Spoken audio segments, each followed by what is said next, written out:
Straight from the Heart. 13 Talks on the Practice of Meditation. By Venerable Acariya Maha Boowa Ñanasampanno. Translated from the Thai. By Thanissaro Bhikkhu, copyright 1994. Feelings of Pain. In the Discourse on Good Omens, Mangala Sutta, the Buddha teaches us to associate with sages, and not with fools. The first and foremost fool here is our own heart. In other words, there are fools outside and fools inside, and for the most part the fools inside are the ones who keep stirring up trouble all the time. When we live with meditation masters, which is called associating with sages, we keep gaining lessons from sages, because that's what they are. They are wise in the various tactics they teach us. They have practiced and gained knowledge of everything from experience. Their teachings are thus correct, precise, and convincing to those who listen to them, with no room for any doubt. In particular, Venerable Acariya Mun, there never was a time when he would teach saying, "It seems to be like this. It seems to be like that." There was nothing but, "This is the way it is for sure, for sure."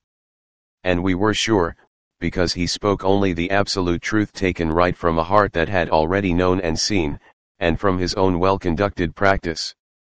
Especially in the case of illness, if there were any weak-willed cases, he would tell them. Whoever is weak, whoever cries and moans, can take his moans as his medicine. There's no need to search out medicine anywhere, no need to have anyone to look after him. His moans are his medicine. If moaning serves any purpose, then why search for medicine to treat the disease? Then he would add, keep moaning. Everyone can moan. Even children can moan if it serves a purpose.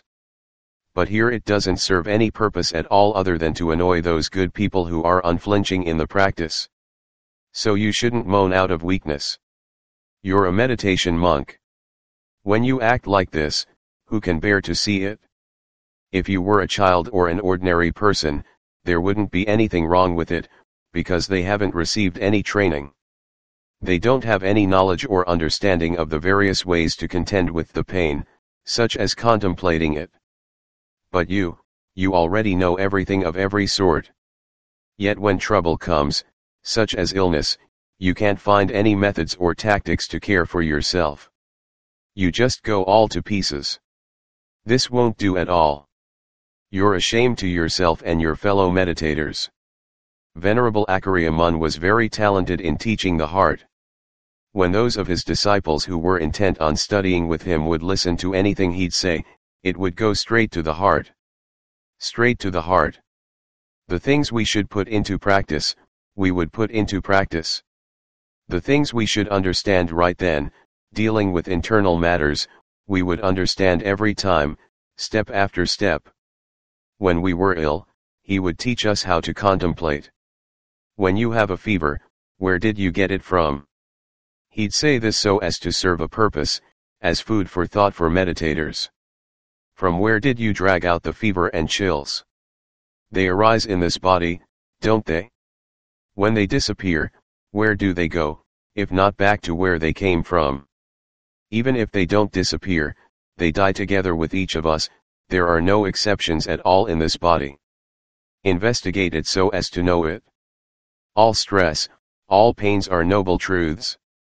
If we don't investigate them, what are we going to investigate? The Buddha gained awakening with the noble truths, his disciples gained awakening with the noble truths, so are we going to gain awakening with weakness? Would that be in keeping with the Dhamma of the Buddha? Then we've come to resist the Dhamma. Where does the pain arise? In which part? Ask so as to find out. When it hurts here and aches there, who is it that hurts?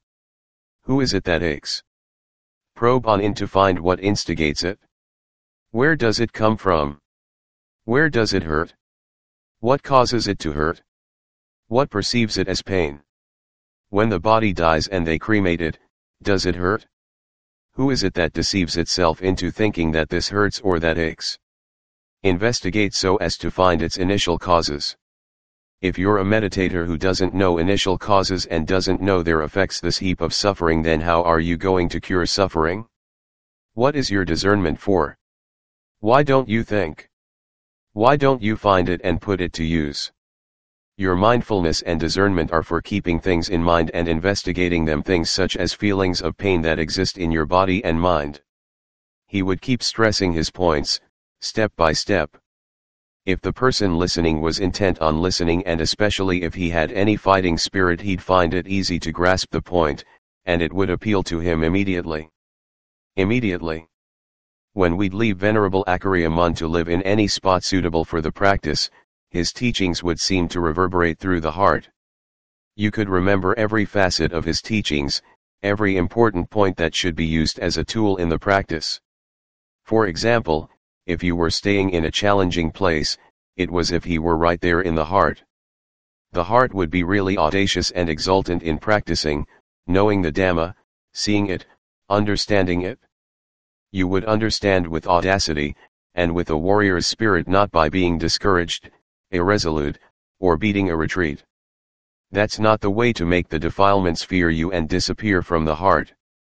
That's not at all the way to cure defilement, to know the affairs of defilement or to be able to remove them.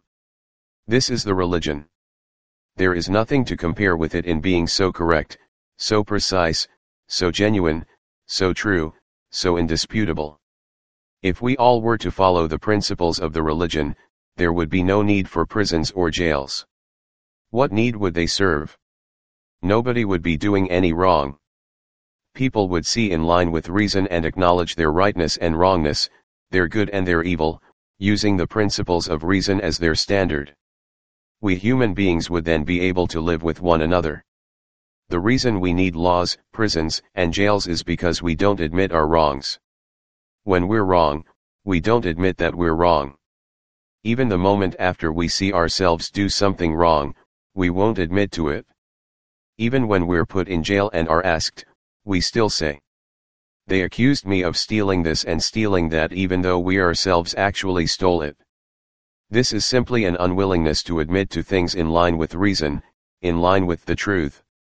Even within the heart, with things that concern us exclusively, the same holds true. We don't admit to them, which is why we receive so much pain and suffering. If we admit to the principles of the truth, the things that appear in line with the truth can be resolved through the truth. For example, even when pain arises in the body, it won't disrupt the mind because our knowledge is wise to it. As the principles of the Dhamma say, pains have been appearing in our body and mind ever since we first became aware of things. There is no reason for us to get excited, frightened, or upset by them to the point where they disease the mind. This is why mental development, or meditation, is an excellent science for gaining knowledge on all fronts. Those who practice consistently are not upset when pain arises in the body. They can even focus on the spot where the pain arises so as to investigate and analyze it in line with its truth until gaining skillful and courageous tactics for dealing with it admirably. The important point is to associate with sages, wise people, those who are sharp and astute. If we aren't yet able to depend on ourselves, we have to depend on our teachers to instruct us. If we listen often, their teachings gradually seep into us and blend with our temperament until our mind becomes a mind with Dhamma. Our mind becomes a sage, a wise person, and can eventually take care of itself, becoming Attahayatano its own mainstay. So in every activity where we aren't yet capable, we first have to depend on others. In living with those who are good, we are bound to find peace and happiness. Our traits come to mesh with theirs. This is important until our own traits become good and admirable as well. It's the same as if we were to associate with bad people. At first we aren't bad, but as we associate with them for a long time, our traits blend themselves with theirs until we become bad without being aware of it. When we are fully bad, this makes us even more blind. We feel that we've become even better. No one else can push us around. Otherwise our goodness will jump into action, the goodness of a bad person, an evil that wise people everywhere fear. Bad people and good people. Evil and good. These things get turned around in this way. Bad people thus can't see the truth that they are bad, and so flatter themselves into thinking, "I'm good. I'm smart. I'm clever. I'm one of the most renowned operators around. That's how they twist things. For this reason, associating with meditation masters, with sages, is important for anyone who is striving to become a good person, who is hoping to prosper and be happy, because sages will teach us often. Their manners and deportment that we see day after day will gradually seep into and nurture our minds. We can hold to them continually as good examples, for everything they do in every way is all Dhamma. Especially if they're people devoid of defilement, then there is nothing to compare with them. Like Venerable Acariya, I'm certain that he was devoid of defilement. After hearing the Dhamma from him, I had no doubts. He himself never said that he was devoid of defilement, you know. He never said that he was an arahant or anything, but he would say it in his ability to explain the true Dhamma on every level in a way that would go straight to the heart and erase all doubt for all those who came to study with him. This is why I can dare to say unabashedly that Venerable Acariya Buddhadathara is one of the important arahants of our day and age, an age in which arahants are exceedingly rare. Because it's an age sadly lacking in people practicing the Dhamma for the sake of arahantship. Instead, we practice to eliminate arahantship by amassing all kinds of miscellaneous defilements. This holds for all of us, so no one is in a position to criticize anyone else. Let's return to the subject of feelings. To investigate feelings of pain is very important. This is something I learned from Venerable Acariya. He took this very seriously whenever any of the meditators in his monastery became ill. Sometimes he would go himself and ask, "How are you contemplating your illness?" Then he'd really emphasize the Dhamma. Go probing right there. Wherever there's pain, investigate so as to see the truth of the pain. He'd teach how to investigate, don't retreat. To retreat is to enhance the pain. To be a warrior, you have to fight using discernment. This is what will bring victory. The ability to keep up with the feeling of pain that you hold to be an important enemy. Actually, that feeling isn't anyone's enemy. It doesn't have any sense of consciousness at all. It's simply a truth, that's all. So investigate on in. You don't have to anticipate it or concern yourself with whether it's a big pain or a small pain. All that's asked is that you know its truth with your own discernment, so that the heart won't deceive you. That's what he would say. Actually, our heart is deceit incarnate, because that which deceives is within the heart and fools the heart into making assumptions and interpretations. Stupidity has an easy time believing lies. Clever people have an easy time deceiving stupid people. Deceit has an easy time fooling stupidity. The cleverness of the defilements gets along well with our own stupidity. This is why the Dhamma teaches us to ferret things out, to investigate down to their truth and then to believe in line with that truth. This is our means of gaining victory step by step. Ferret out the pains that are always with you so as to see them. Don't run away from them. Whether they're big or small, investigate right there. Investigate right there. If you're going to concentrate right there. When you are investigating its causes, no matter how great the pain, keep probing in. The thing we call pain, what does it depend on as its foundation? It depends on the body as its foundation. It depends on our attention as its means of flaring up, in other words, the attention that labels it in various ways. This is what makes pain flare up. We have to cure this kind of attention by investigating to know both the pain, what it's like, and the place where pain arises, in whatever part of the body. Try to know clearly whether or not that spot is really pain. For example, if there's pain in the bone, in any part of the skin or flesh, the skin and the flesh are skin and flesh. The pain is a pain. Even though they dwell together, they are separate things, not one and the same. The mind, the knower that is aware of these things, is a mind, but it's a deluded mind, so it assumes that this is pain, that's pain, and conflates these things into being itself, saying, I hurt here. I hurt there. I don't want myself to be pained. I want the pain to vanish. This desire is a defilement that encourages pain and suffering to arise.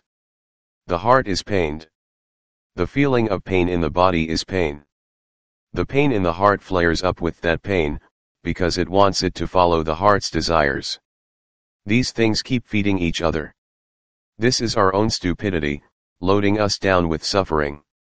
To be intelligent, we have to investigate, to watch the feeling of pain in the heart. What does it come from? What does it depend on? It depends on the body. Which part of the body? From what spot in the body does the pain arise? Look at the body and the feeling, are they one and the same thing? What kind of shape and features do they have? The feeling doesn't have any shape or features or a posture of any kind. It simply appears as a feeling of pain, that's all. As for the body, it has a shape, a color, and complexion, and it stays as it was before the pain arose. When the pain arises, it stays just as it was. Actually, the pain is something separate from this. It simply depends on a malfunction of the body to arise. The mind is what takes notice of it. If the mind has any discernment, it should notice it in line with its truth. The mind then won't be affected by it. But if the mind is deluded, it latches onto the pain. In other words, it pulls that pain in to be itself and then wants that pain, which it says is itself, to disappear. This is why we can't analyze it. Once the pain is ourself, how can we separate it out? If it's simply a pain, a separate reality, then the body is a separate reality. They aren't one and the same. Each one exists separately. Each is a separate reality in line with its nature. Only when our awareness is like this can we analyze things. But as long as we see the pain as ourself, then we can analyze it all day long and not get anywhere. Because once we hold that, this is myself, how can we analyze it? We haven't separated these things with discernment, so we have to keep holding onto them as ourself. When the khandhas and the mind blend into one, we can't analyze them. But when we try to use mindfulness and discernment to investigate into see the truth of these things, that each exists separately, each has its separate reality, which holds true for us and for everyone else, and this realization goes deep into the heart, then the pain gradually fades away, fades away. At the same time, we know what makes the connection from the pain into the heart, because the connection comes from the heart. When we investigate the pain, it comes retracting into the heart. All the affairs of pain come from the heart that labels or that experiences mental pain because of an insidious connection by way of attachment, upadana, that we don't yet know. When we investigate so as to see clearly, we follow the feeling of pain inward. We come in knowing. The pain keeps retracting and retracting, into the heart. Once we know that the heart is what created the attachment, making itself construe the pain to be itself, creating a great deal of suffering. Once we know this, the pain disappears. Or alternatively, once we know this, the pain stays real, but the heart doesn't latch onto it. Even though the pain may not disappear, the mind is the mind. It doesn't make any connection through attachment. Each is its own separate reality. This is called the mind being its own self, cool, calm, and collected in the midst of the pain of the khandhas. This is to know that the mind is a reality just as each khandha is a separate reality. This is the path for those who are practicing so as to become wise to the 5 khandhas, with feelings of pain as their primary focus.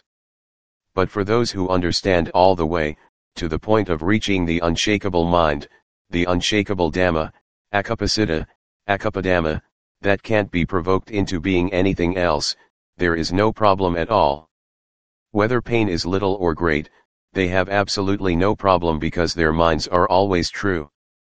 There is never a time when their minds, which are already pure, can become defiled, can become worlded. There's no way it could happen. For this reason, whatever conditions the khandhas may display, such people know them in line with the principles of nature.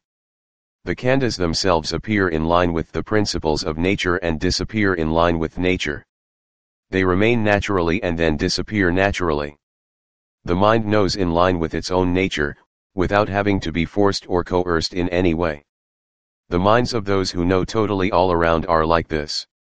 As for those of us who are investigating the khandhas to know them and withdraw from them step by step, even though our minds are not yet like that while we are practicing, even though our hopes aren't yet fulfilled, still our investigation of pain is for the purpose of separating the mind from the pain so that it's not entangled in pain. So that whenever pain arises in greater or lesser measure, the mind doesn't cling to the pain as being itself. We do this so as not to gather up the pain as being ourself, which would be the same as taking fire to burn ourself. When we can do this, we can be at our ease. So pain is an excellent whetstone for discernment. However much pain arises, set your mindfulness and discernment focused right there. Turn to look at the mind, and then expand your awareness to encompass the feeling and the body, each of which is already a separate part. The body is one part, the feeling is another, and the mind another. Keep going back and forth among them, investigating with discernment until you understand and it really goes to the heart that each khandha is simply, and that's all. None of them appears to be any such thing as you or yours. They are simply different realities that appear, and that's all. When you understand clearly like this, the heart becomes its own free and independent self at that moment, and it knows that the mind and the khandhas are separate realities, neither affecting the other. Even at the moment when you are about to die, the heart will be up on events in the immediate present. It won't be shaken by pain and death because it is sure that the mind is the mind, a stronghold of awareness. Each khandha is simply a condition. The mind thus doesn't fear death because it is sure of itself that it won't get destroyed anywhere. Even though it may not have yet reached the level where it's absolutely devoid of defilement, the mind has still prepared itself using discernment with the khandhas so that it's supreme. In other words, it lives with the noble truths. It lives with its whetstone for discernment. Discernment will spread its power far and wide. The heart will grow more and more radiant, more and more courageous, because discernment is what cleanses it. Even if death comes at that moment, there's no problem. For one thing, if you use mindfulness and discernment to investigate pain without retreating, to the point where you understand it, then even when you really are about to die, you'll know that the pain will disappear first. The mind won't disappear. It will revert into itself, knowing exclusively within itself, and then pass on at that moment. The phrase, mindfulness lapses, doesn't exist for a person who has practiced the Dhamma to this level. We can thus be sure that a person with mindfulness, even though he or she may not be devoid of defilement, will still be clearly aware at the moment when pain arises in full force to the point where the khandhas can no longer endure and will break apart, will die. The mind will withdraw itself from all that and revert to its mindness to being its own independent self and then pass on. This is a very high, very refined level of Dhamma. For this reason, meditators who are resolute and unflinching for the sake of knowing every level of the Dhamma tend to be earnest in investigating pain. When the time comes for them to know, the knowledge goes straight to the heart. They regard their pain as a noble truth in line with the Buddha's teaching that all living beings are fellows in pain, birth, aging, illness, and death. So when investigating the khandhas so as to know them in line with their truth, you shouldn't try to thwart or resist the truth. For example, if the body can't endure, let it go. You shouldn't cherish it. As for the pain, it will go on its own. This is called Shugato, faring well. This is the way of investigating the mind and training the heart that gives clear results to those who meditate. They have meditated in the way I've described so that when the time of death is really upon them, they don't hope to depend on anyone at all: parents, brothers, sisters, relatives, friends, anyone. They have to withdraw the mind from all things that entangle and involve it so as to enter that crucial spot where they are engaged in hand-to-hand combat. At a time such as this, at the moment when you are about to die, take pain as the focal point for investigation. Don't be willing to retreat come what may. All that's asked is that you know and understand this point. Don't go thinking that if you die while being embroiled in investigating pain like this while the mind is in the midst of this commotion, you'll go to a bad bourne. Why should you go to a bad bourne? You're embroiled, but with a noble task. You're embroiled with knowledge, or for the sake of knowledge, and not because of delusion. The mind is focused on investigating and probing pain. When the time comes for it really to go, this knowing mind, the mind with mindfulness knows, will withdraw instantly into itself. It will let go immediately of the work at hand and withdraw into itself, to be itself the mind and nothing but, and then pass on like a Shugato with the full capability of a meditator. Even though we may not yet be devoid of defilement. This is called having full strength to our full capacity, in line with our level of mind and Dhamma. Investigation and mental development are thus important matters, matters on which our life and death depend. We needn't hope to depend on anyone else at all of this. We are certain within ourselves. The heart knows within itself how strong mindfulness and discernment are, and needn't go asking anyone else. If the heart is able to investigate to the point where it can pass on at that moment, all doubts vanish. There are no problems at all. If you think that because you're a woman or because you're a lay person, you can't realize Nibbana, that's your own misconception, which is one kind of defilement deceiving you. The Dhamma is a truth and everyone's common property. Whether we are men or women, lay or ordained, we can all have mindfulness and discernment. We can all cure our defilements. When we are willing, any man or woman, any monk or lay person can use any of the methods to cure defilement and gain release. We needn't create problems to plague our hearts and waste our time. Since when do I have the potential to do that? Don't think that. You're developing the merit and potential right now. However much or little, you can see it right here in the mind. We should examine ourselves.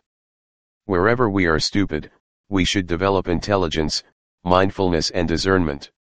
Only then will we be doing what is genuinely right in terms of the principles of the Lord Buddha's Dhamma. If we criticize ourselves, thinking, that person is on this level or that level while we don't have any level at all, wherever we go, this person gets ahead of us, that person gets ahead of us. Actually nobody is getting ahead of us except for the defilements that get ahead of us and deceive us into feeling inferior and depressed, into thinking that we have only a little potential. That's simply a misconception aimed at making us discouraged and self-pitying, because defilement is looking for a way to kill us without our realizing it. We shouldn't think in those ways.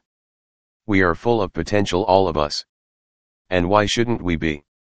We're meditators. We're all devoted to making merit. Potential isn't something we can set out on the market to compete with one another. Every person has potential within him or herself.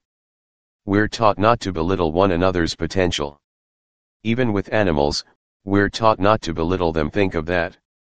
Because potential lies in the heart of every person and every animal. So when curing defilement, you needn't waste time thinking those things. They'll simply ruin your morale and your resolve. To think, I'm a worthless woman, a worthless man, a worthless monk, a worthless layperson. I don't have any paths or fruitions at all. Other people have them, but I don't. I'm ashamed to show them my face. These are wrong thoughts that will spoil your resolve in developing the various forms of goodness. The right way to think is this. Right now I'm making an effort, with mindfulness and discernment, to cure defilement and to develop what is good and meritorious step by step, which is the direct way to develop my perfections, paramai. I have the potential. I was born in the midst of the Buddha's teachings and have developed the potential and the perfections to my full capacity all along up to the present. Women can have mindfulness and discernment just like men, because women and men both have defilements, and defilements are cured with mindfulness and discernment backed by persistent effort both by men and by women. And where do they have defilements? They both have defilements in the heart. When mindfulness and discernment are complete, women and men can both pass over and beyond with no question of their having to be ordained. This is the truth of the noble truths, which are not particular about status, nationality, or any of the human races, and which are not particular about the male or the female sex. All that's asked is that we strive, because the Dhamma is common to us all. Women and men, lay and ordained, we can all listen to it, understand it, practice it, and cure defilement. The defilements don't favor men or women. We all have defilements. Even monks have defilements. What do you say to that? Monks thus have to cure their own defilements. If they don't, they lie buried in defilement, just like people in general who aren't interested in the Dhamma, or even worse than people in general. The Dhamma thus doesn't stipulate that it's only for those who are ordained. What is stipulated is that we cure defilement with persistent effort. This is something very important. We have to be very interested in this point. As for release from suffering and stress, where do we gain release? We gain it right here, right where there is suffering. If we can cure defilement, we gain release from suffering. If we can't, then no matter what our sex or status, we all have to suffer. Here. This is where the religion lies, here in the heart. It doesn't lie anywhere else. If we want to be incapable of it, we can be incapable right here in our heart. Whether lay or ordained, we can be incapable if we make ourselves incapable. Or we can make the religion flourish in our heart, that we can also do. When the religion flourishes, where does it flourish? In the heart, and nowhere else. The important point is the heart. The important point is our practice, the actions, the manners we display. When the heart develops, the various aspects of our behavior develop beautifully, admirably. In particular, the heart flourishes within itself. It has mindfulness and discernment looking after it constantly. This is called a flourishing heart. The defilements can hardly ever come to damage it. That's when the religion flourishes. We should make an effort to examine and straighten things out step by step. The defilements, you know, are no wider or greater than the limits of our ability to cure and remove them. They're only here in the heart, so investigate right here. Whether we're men or women, lay or ordained, we all have defilements in our hearts. No matter how thick they may be, if we consider them, we can know them. They're like darkness. Even though darkness may have existed for eons, all we have to do is turn on a light, and the darkness disappears completely. The darkness doesn't have any way to brag, saying, I've been dark for eons, so there's no way that this puny light can chase my darkness away. When the causes are ready, the darkness has to disappear completely, and brightness appears in its place. Even though the darkness may have existed for eons, it all vanishes in that instant. Even though the defilements may be thick and may have been lording it over our heart for a long time, we should investigate them thoroughly with mindfulness and discernment. When mindfulness and discernment are capable, they immediately become all around. The defilements, even though they may have been in the heart for eons, will immediately disintegrate, in the same way that the darkness that had existed vanishes as soon as a light is lit. Brightness arises instead, through the power of mindfulness and discernment. Within the heart it is dazzlingly bright at that moment with Dhammopadappo, the light of the Dhamma. This is all there is. This is the important point we have to investigate. Be sure to see it. The religion is marvelous. Where is it marvelous? The religion flourishes. Where does it flourish? The Buddha says to gain release from stress. Where is it gained? It exists only here in the heart. To analyze it, there are the Four Noble Truths: stress, its origin, its cessation, and the path. 1. Stress, dukkha. We know it's stress because we aren't dead. 2. The origin of stress, samudaya. This is what fosters or produces stress. What forms does it take? We're taught, craving, imbued with passion and delight, relishing now here and now there, i.e., craving for sensual pleasure, craving for being, craving for not being. This we know. Whatever the mind may love or crave, we should try to straighten it out. It loves and craves the 5 khandhas, and especially the 5 khandhas that it says are me. So try to become wise to these things, step by step. And then there's more love and craving for the mind, attachment to the mind, cherishing the mind. So straighten out the mind. Wherever it feels love, that's where defilement is. Keep going in, straightening things out, until you've reached the truth. Then the heart will have no love or hate, because they are all gone. The defilements are all gone. The mind has no love, no hate, no anger. It's a pure principle of nature within itself. This is the nature we truly want. 3. Investigating for the sake of Dhamma, this is the path, Magga, with mindfulness and discernment its important factors. 4. The cessation of stress, Nara stress stops, step by step, until the path is fully capable and Nara stops all stress in the heart without leaving a trace. When Nara has finished stopping stress, that which knows that stress has stopped and defilement has stopped, that which knows is the pure one. This pure one lies beyond the noble truths as a marvelous, extraordinary Dhamma. The noble truths are activities, conditions, conventions. Even Nara is a convention. It's the activity of stopping stress. It's a conventional reality. When stress is completely stopped, nothing remains. All that remains is an entirely pure awareness. This is not a noble truth. It's the purity of the mind. If you want, you can call it Nibbana. There's nothing against calling it whatever you want. When we reach this level, there are no conflicts, no disagreements with anyone at all. We don't conflict with ourselves, we don't conflict with anything. Our knowledge is wise to everything, so we can say what we like. There are no problems at all. All I ask is that you know this marvelous, extraordinary Dhamma. Its excellence exists of its own accord, without our having to confer titles.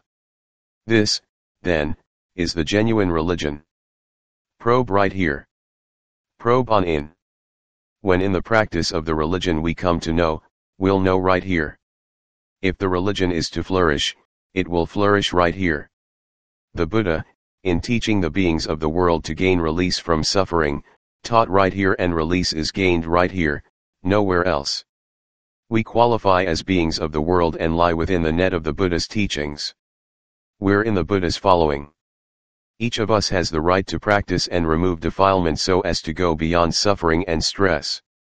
All of us in the 4 groups of the Buddha's following, Parasa, have the right to realize ourselves and reach Nibbana.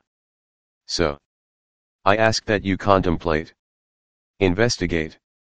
Be brave in fighting the things that should be fought within the heart. Develop courage. Develop mindfulness and discernment until they are sufficient. Search for various tactics for probing, these we should develop within ourselves. To probe on our own is the right way. It's our own wealth. Teachers lend us bits and pieces, which are merely fragments to serve as hints or as leads for us to contemplate so that they'll grow and branch out into our own wealth. Any Dhamma that's a wealth coming from our own tactics, that's truly our own wealth. We'll never exhaust it. If we can think and probe cunningly in removing defilements until they fall away completely, using the tactics we develop on our own from the ideas our teachers lend us as starting capital. That's our own Dhamma. However much may arise, it's all our own Dhamma. What we derive from the texts is the Buddha's and we borrow it from him. What we get from our teachers, we borrow from them except when we are listening to them teach and we understand the Dhamma and cure defilement at that moment. That's our wealth while we are listening. After that, we take their tactics to contemplate until they branch out through our own ingenuity. This is our own wealth, in terms both of the causes our contemplation and of the outcome, the satisfactory results we gain step by step all the way to release from suffering and stress, and that's entirely ours. It stays with us, and no one can come to divide up any of our share at all. This is where the excellence becomes excellent. It doesn't become excellent anywhere else. So try to find the excellence, the peerlessness that lies within you, by striving and being energetic. Other than this awareness, there's no excellence at all. But at present the heart is concealed by things that are filthy and worthless, and so it too has become something that lacks its proper worth.